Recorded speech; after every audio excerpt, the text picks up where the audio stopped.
Salut, comment tu vas? Aujourd'hui, je te montre comment dessiner un œil. Je commence par tracer le dessin de l'œil avec le crayon HB, très léger pour éviter de galérer si je dois gommer. Petite précision sur le matériel que je prépare avant de dessiner.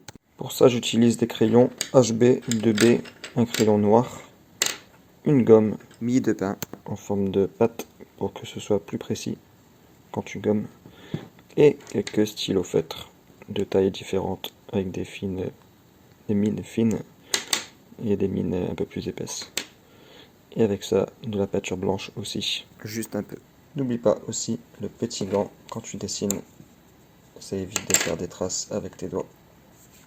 Si t'en as pas, tu peux aussi placer un papier en dessous de ta main. Je l'ai commandé sur internet chez Amazon, voilà, pas cher, même pas 5 € je pense, pour 2. Voilà, au cas où si t'as pas la tienne.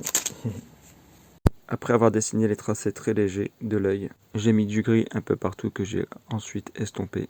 Puis j'ai commencé par mettre les ombres au niveau du haut de l'œil, puis au-dessus de la paupière. Pour faire cela, je prends mon crayon à distance, il faut qu'il soit assez fluide.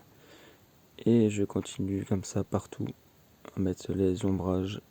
Je mets plusieurs couches un peu partout, plus foncées, moins foncées, tout en gardant le crayon penché, ce qui permet d'éviter d'avoir des traits un peu trop tracés.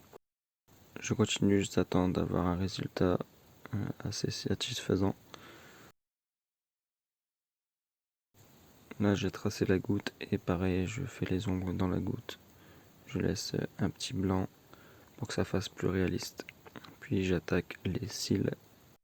Je dessine les cils un par un et je prends le temps de les faire. Pour dessiner les cils, je lève un peu le crayon et j'y vais à coup sûr sur la fin de chaque cil. Pour la deuxième goutte, c'est pareil. Je la mets un peu plus bas. Celle-ci est plus longue, mais ça revient au même principe que la première. Je la trace et je fais les ombres en laissant un petit blanc. Voilà, je fais aussi le côté de l'œil, ainsi que les détails dans l'œil. Et je fais aussi les cils du bas.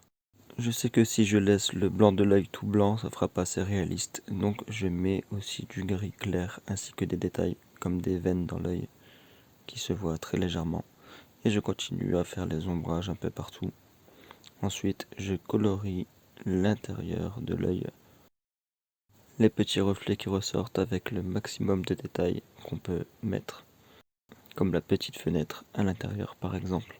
Une fois les ombrages terminés, j'utilise de la peinture blanche pour les zones de lumière avec un cure-dent. Puis j'ajoute du bleu et du vert mélangés avec mes crayons Faber-Castell que j'estompe avec le blanc.